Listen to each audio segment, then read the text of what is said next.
Hi, thank you for joining me today. My name is Teresa Jurgens, and I am the author of the Innovation Book Series, including the Innovation Answer Book, the Innovation Question Book, the Innovation Process Book, and the Innovation Portfolio Book. In this series, we're reading from the Innovation Process Book, and we are currently in Part 1, Waterfall NPD Processes, and we're just beginning Chapter 4 today in this episode, talking about the phases and tools of waterfall processes. And you'll note that the book is organized so that each part, each section covering different processes covers the same information. We just wrapped up in episodes 3 and 4 the waterfall roles and responsibilities. And in the next chapter, we'll talk about implementation of waterfall. And in the final chapter of this section, we'll talk about cautions for that process. So each section covers the same sort of format, but this is perhaps the most in-depth book that you can find talking about innovation processes. So we cover the overview, and then in this particular episode, we're going to talk about the phases and tools of the waterfall process through stage 1. And then we'll talk about stage 2 in the next episode, all the way through the end of the process.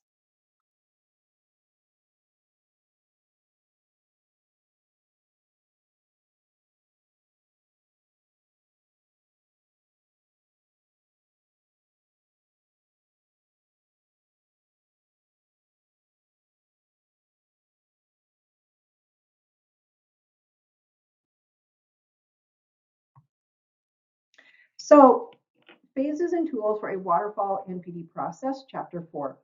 The waterfall process for innovation project management is perhaps the oldest and most widely implemented system to manage the transformation of an idea into a commercial product.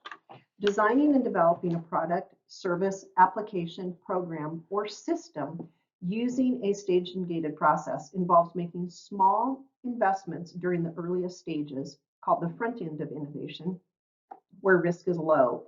Increased development expenses occur as knowledge about the markets and technologies is improved and the product is scaled for production.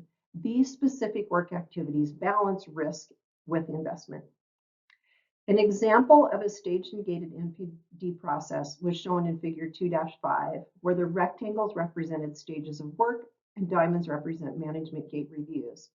New ideas enter the process prior to stage 1, indicated by the light bulb, while commercialized products are reviewed with a post-launch or lessons learned exercise indicated by the circle at the right hand of the figure.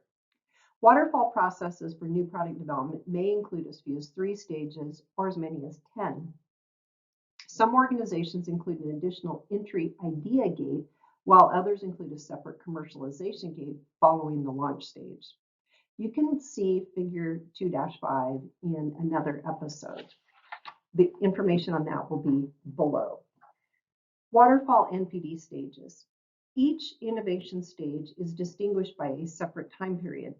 Usually the innovation team completes all work in prior stages before moving to tasks in a subsequent stage. However, work does not automatically flow to the next stage, since the gate review serves as a checkpoint to continue or abandon the project.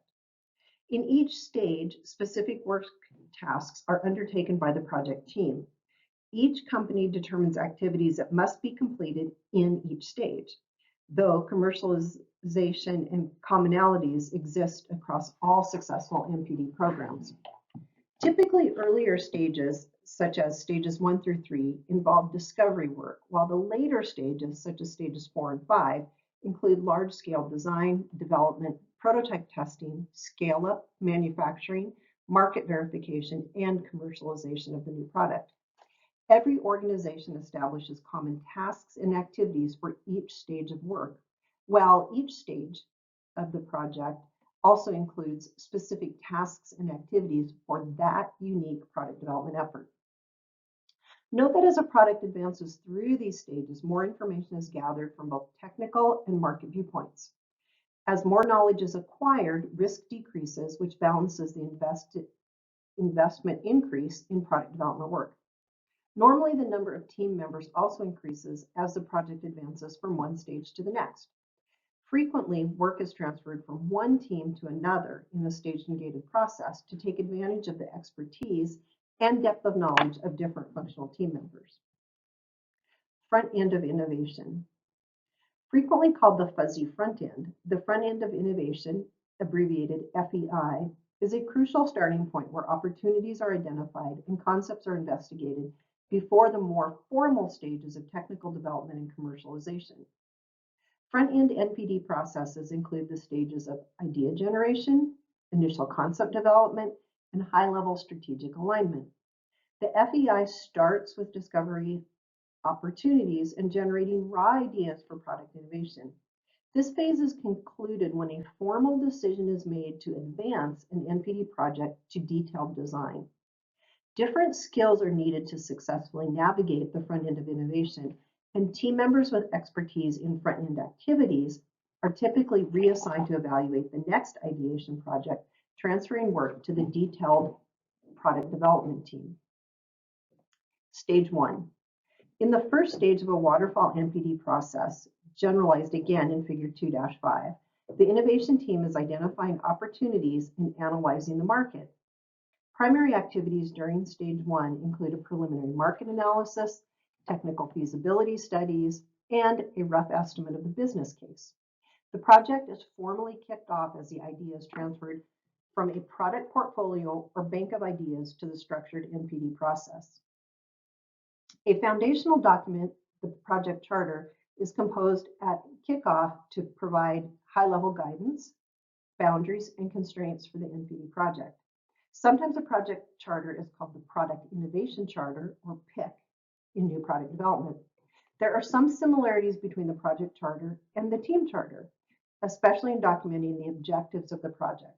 However, the project charter focuses more on the expected outcomes of the NPD effort, while the team charter is used to guide team performance and behaviors.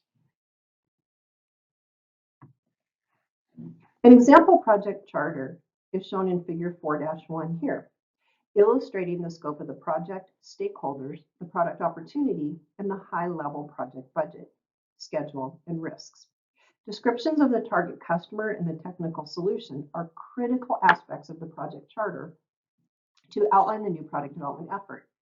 Target markets, including a preliminary pricing strategy, inform the business case, such as volumes, profit margins, and profitability. The project charter should be adapted to fit the scale and scope of innovation at your firm. Detail will be added to the project charter as the product development effort continues through subsequent stages of work. However, both the project charter and team charter serve as guardrails during project execution, so significant changes to the scope and scale of work are not expected. As new products are designed and developed, scope creep can gradually make a project unattractive by adding extra features or functions to the project and to the product. The project charter clearly defines a limited scope for the project and specifies the must-have features for a given target market to satisfy expected customer opportunity. Note that the market opportunity must be well defined for the new product to pass Gate 1. The market assessment includes how the product fits with the organization's strategy and existing product lines, whether the product offers a competitive advantage, and what levels of acceptance are anticipated for customers within the targeted market. Preliminary business case. Going into a Gate 1 review, the project manager and NPD team present a preliminary business case demonstrating profit potential of the new product. Of course, the market assessment guides high-level revenue expectations for the new product. Understanding the extent of R&D and required technology development provides a cost estimate for the remaining work effort. Combining these numbers yields a high order of magnitude profit estimate. Profitability estimates are typically within a wide range, up to plus or minus 50%. A preliminary business case is used to judge individual new product projects against a corporate hurdle rate and against other possible projects in the product portfolio. An easy-to-use template for a new product business case is the Business Model Canvas. The Business Model Canvas is a one-page visual showing the fundamental product expectations, revenue, cost, and product opportunity. An example of the business model canvas is shown in Figure 4-2 here. Elements on the right focus on the market opportunity, customer, while elements on the left are driven by NPD project scope, the business. Customer focus areas include 1, segments, and 2, relationships, as well as 3, channels, and 4, revenue streams for the business. Business elements include 5, partners, 6, resources, 7, activities, and 8, costs. Note that 9, value proposition, is at the center of the business model canvas since it overlaps and links customers and the business. A brief description of each element follows. 1, customer segments. Organizations focus on a broad range of customers that are divided into distinctive customer segments with their own specific needs and requirements. This allows tailoring of the value proposition, customer relationships, and channels for each segment.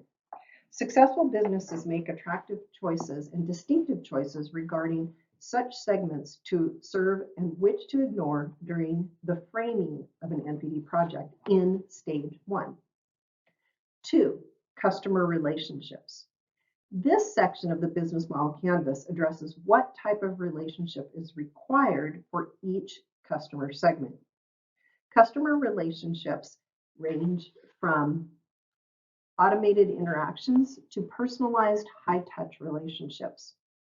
In describing the firm's strategic approach to customer relationships, the business addresses delivery of the customer experience, associated cost, and maintenance of customer interactions. For a waterfall NPD process, customer relationships are usually well established as new products address known markets.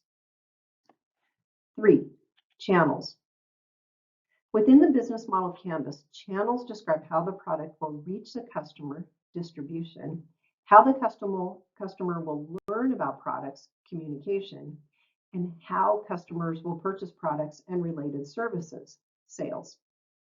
The company may directly control sales and distribution channels, or it may partner with others to indirectly reach customer segments through retail stores or websites. These risk factors are usually defined in more detail as the project moves to later stages of development. 4, revenue. Of course, a new product is only valuable to a firm if it yields profitable outcomes. Revenue is the cash generated when a company sells its goods and services. A variety of revenue models are used by firms, and a company must select appropriate revenue streams to demonstrate how and when customers will pay. For NPD projects typical of a waterfall process, the firm must also determine whether the next generation product will cannibalize sales from the existing products and product lines, which can reduce overall revenues. 5, key partners. On the opposite side of the business model canvas, partners are the external companies and suppliers necessary for the business to perform key activities and deliver value to its customers. Buyer-seller relationships optimize operations and reduce risk associated with the business and take advantage of the simple projects typically executed within a waterfall process. Partnerships also include alliances with non-competitors, joint ventures that reduce risk, improved customer relationships, and external opportunities to increase revenues and reduce costs. 6, key resources. Resources include money, equipment, and time. Key resources, especially technical team members with in-depth product knowledge, are sometimes the most important asset for a firm. Tacit knowledge is not easily acquired or imitated by competitors. Physical resources include assets such as plant, equipment, manufacturing facilities, access to raw materials, and inventory. Being able to exploit the use of equipment and production methods helps to keep new product costs low and minimizes project risk. 7, key activities. The product development plan is supported by key activities, processes, and policies. Such activities allow the organization to operate effectively and address how the customer value proposition is supported. These activities may include special networks or platforms that increase knowledge of target markets or unique intellectual property. Lean manufacturing and quality management, which we discussed in part 4, are examples of some key organizational activities. 8, cost structure. Cost is a counterpart to revenue, since revenue less cost is equal to profit.